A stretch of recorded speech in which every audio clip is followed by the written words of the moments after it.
कि बेटा कभी जिंदगी में झूठ मत बोलना।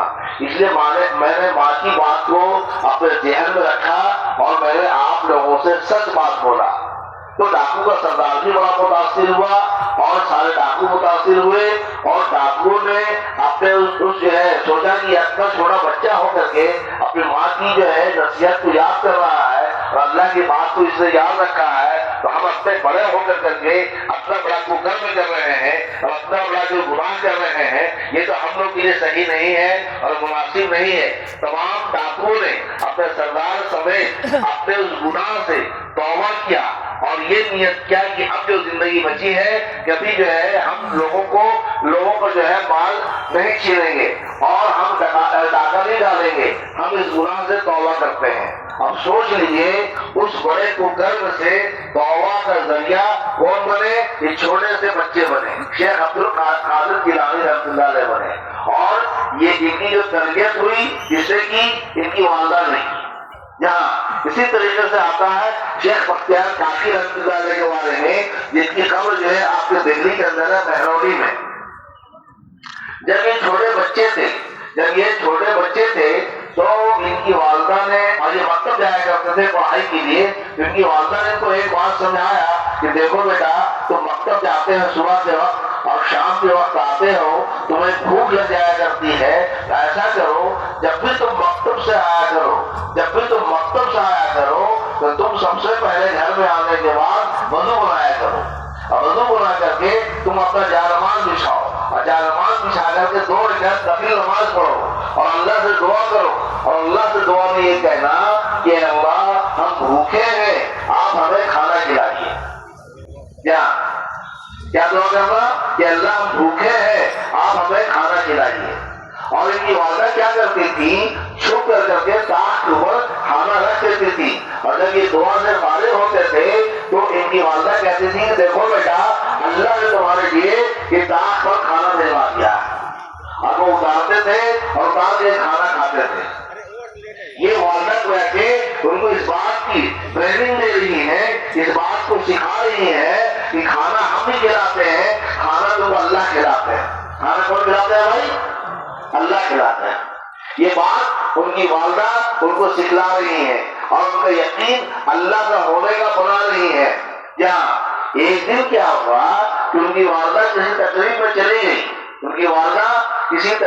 चली गई और खाना रखना वो भूल गई। ऐसा नहीं, मामूल के मुताबिक ये मकतब से आए, वज़ू बनाया, जायनमाज़ बिछाया,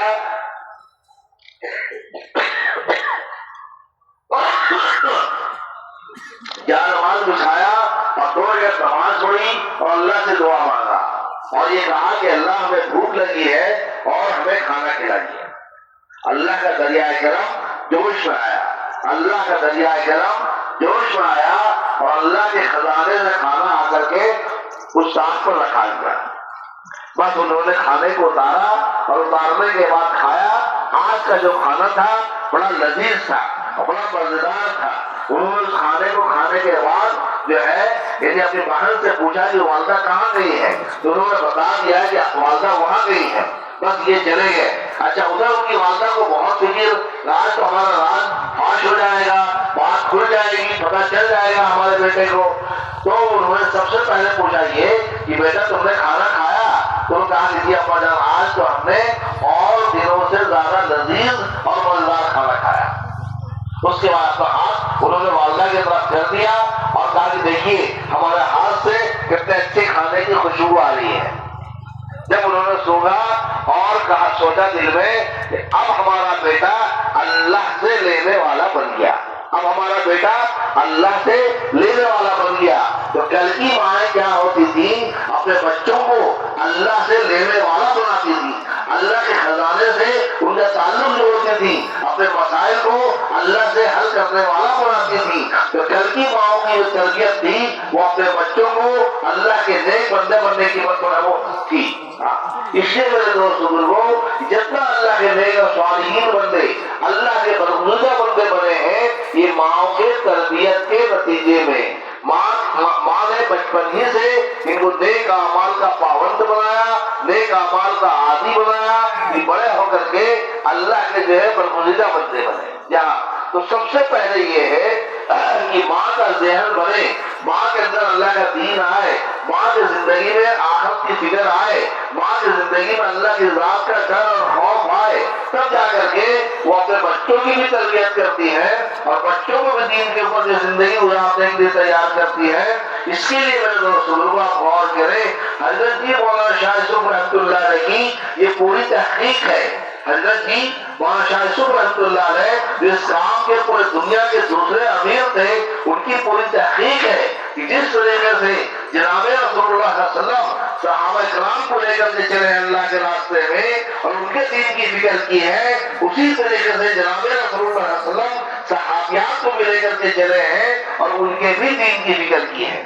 جب جناب رسول اللہ علیہ وسلم بدر کے لیے تشریف لے جا رہے تھے تو ایک بوڑھی انصاریہ صحابیہ عطیہ انصاریہ رضی اللہ عنہا، حضرت عطیہ انصاریہ رضی اللہ عنہا نے پوچھا کہ یا رسول اللہ علیہ وسلم اگر آپ کی اجازت ہو تو میں بھی آپ کے ساتھ بدر تشریف لے چلوں، ہو سکتا ہے اللہ پاک ہمیں شہادت نصیب فرمائے۔